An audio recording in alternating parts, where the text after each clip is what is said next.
A year ago today, I was climbing out of a taxi in Cologne, Germany. As you just heard, I was joining over 100 different scientists and engineers, eagerly awaiting the chance for the first ever soft landing on a comet. That was probably the most exciting week of my life. Nerve-wracking, emotional, and also the most satisfying as well. The landing actually took a long time coming. We'd actually launched in March of 2004.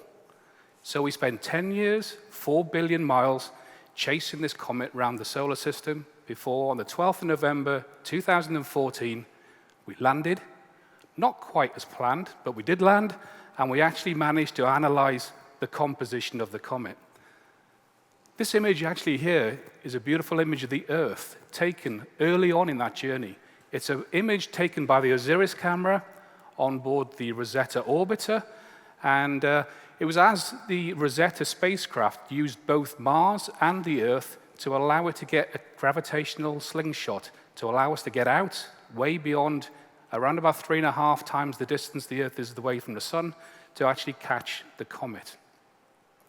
Those of us that worked on the instrument development actually started the journey 10 years earlier. So I started work along with my colleagues in around about 1994, designing, building, testing, before finally integrating our instrument on board the spacecraft. The instrument I worked on was called Ptolemy, and it was on board the Philae lander. The Philae lander is actually the same size as a large washing machine, and it weighs just over 100 kilograms. Now, what you may not realize is that the lander was developed by the German Space Agency at a time when we didn't really know what the comet was going to be made of. So they had to engineer the system to cope with everything from the fact it could be shaving foam through to granite.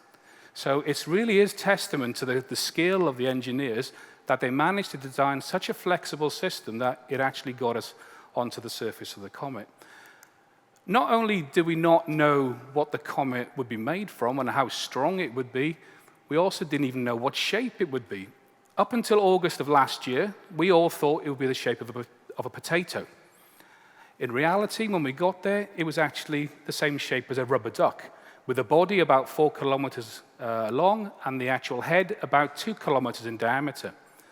Now, this picture was taken in autumn of last year, and it's probably the world's most expensive selfie. We've all been taking selfies today, all the speakers.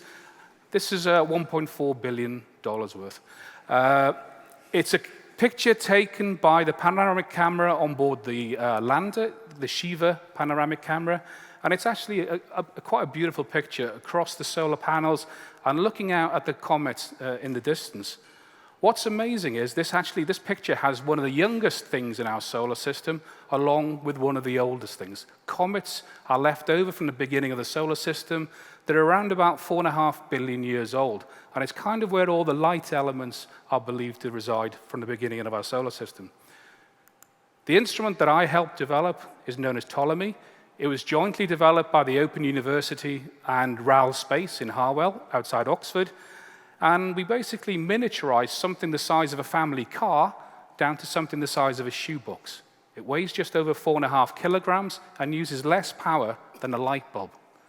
Ptolemy itself is a little chemistry laboratory. It's designed to measure the chemical and stable isotopic composition of the light elements.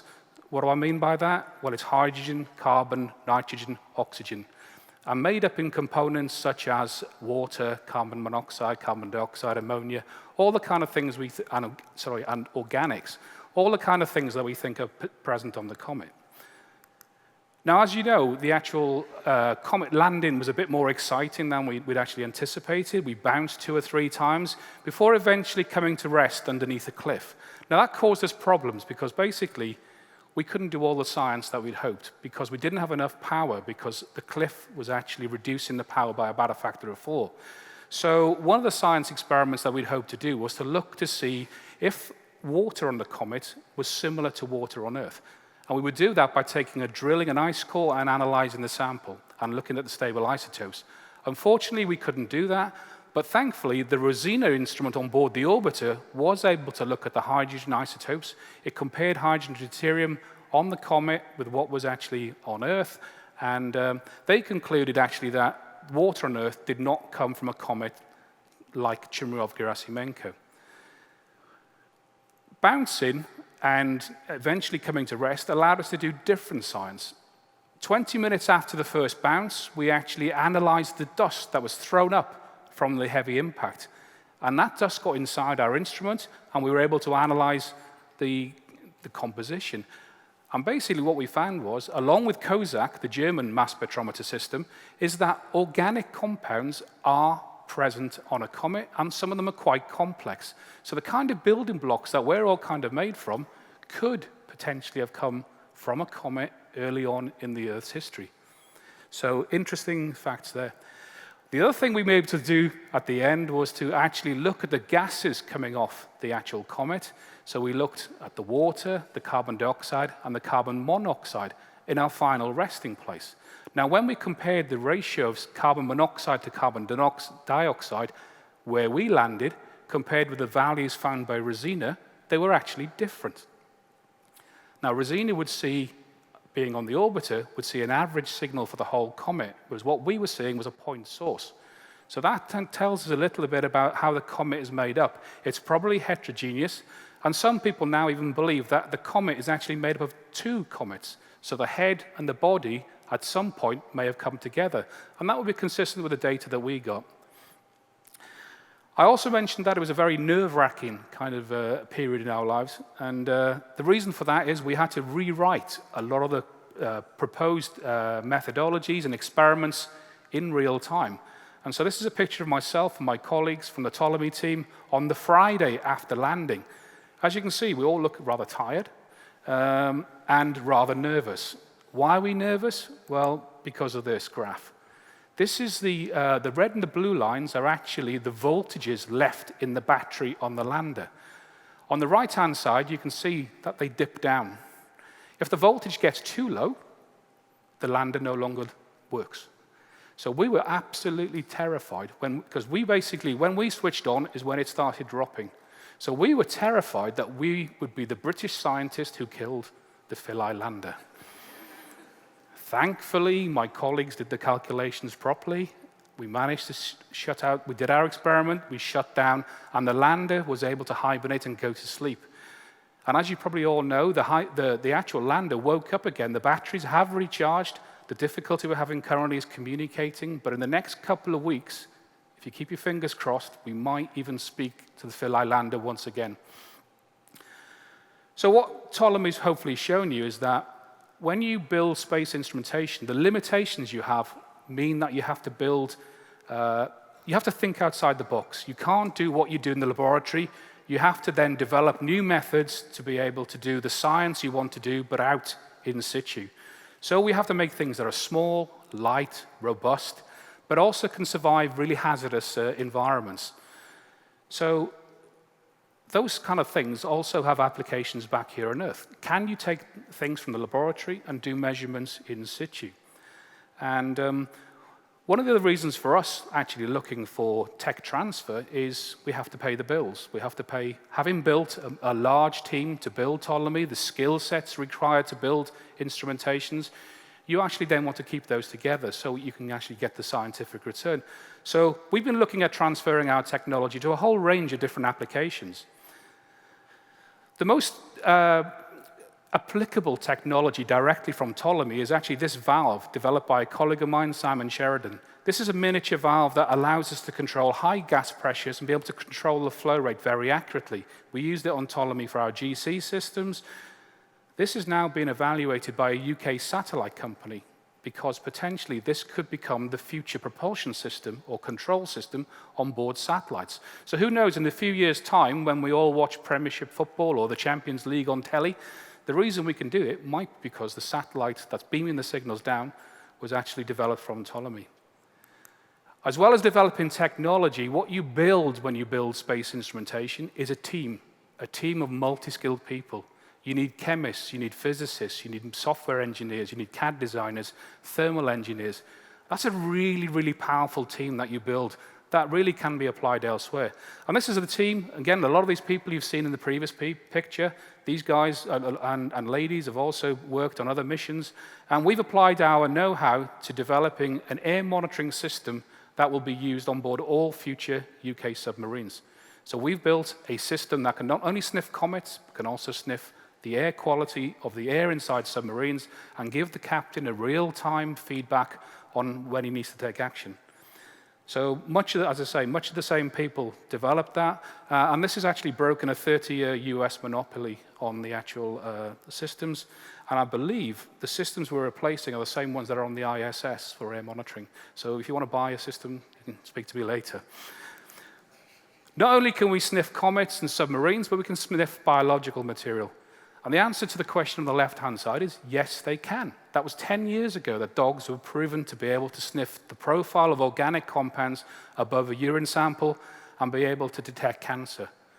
What we've done is use commercial instrumentation and working with software engineers and bioinformatics specialists, we too can sniff cancer. It's a non-invasive test, primarily for prostate cancer, which is really important to all of us men in the room of a certain age. And potentially, this could save, in the UK, the NHS, tens of millions of pounds a year, but more importantly, it could potentially save lives.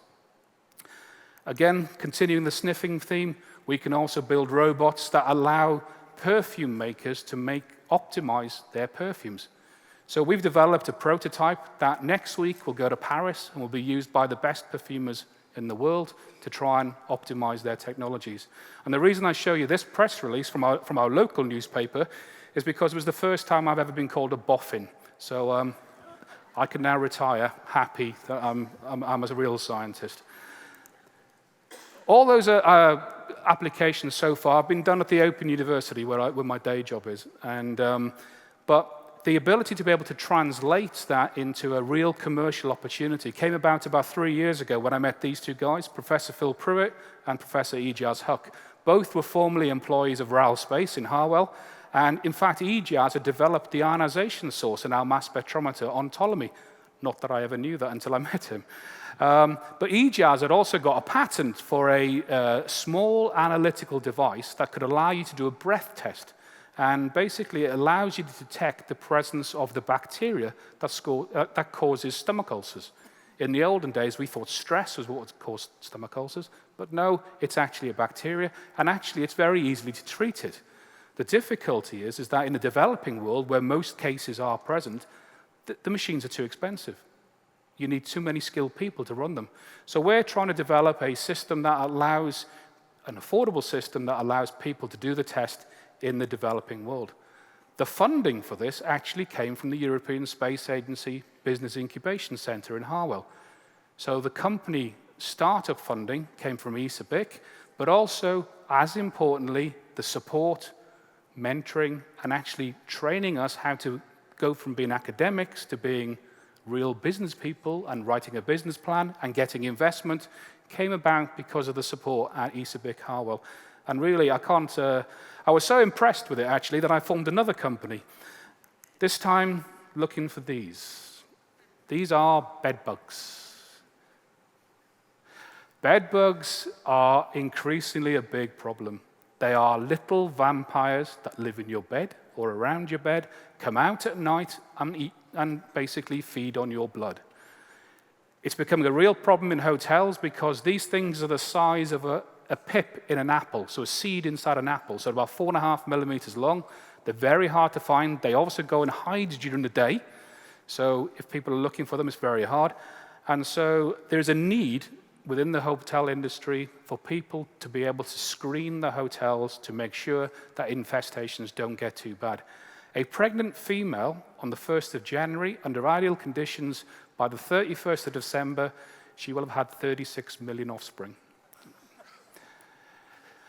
So hotels are desperate to try and find some way of being able to screen it. Again, we applied to ESA-BIC. ESA-BIC thankfully gave us some funding, and through that, we developed a company, and we now hope in fact, next week, we have a discussion with 2 of the major stakeholders in the sector. So hopefully, we'll be able to take the product forward to the market. So I'd just like to summarize by saying that space is difficult. It means you've got to think outside the box. You've got to come up with new ideas to take effectively laboratory science out into the real world or into other worlds. It means you have to build teams. And as I say, ESABIC has over 300 companies that are currently sponsored, looking at completely a whole wide range of different activities. I would encourage anybody in the space science community to look at that. It's a way of getting your ideas out into real products and a chance to work with end users. In my case, our journey continues. We'll go around sniffing the solar system. If you guys have got any ideas about what I can smell next, then please speak to me later. Thank you.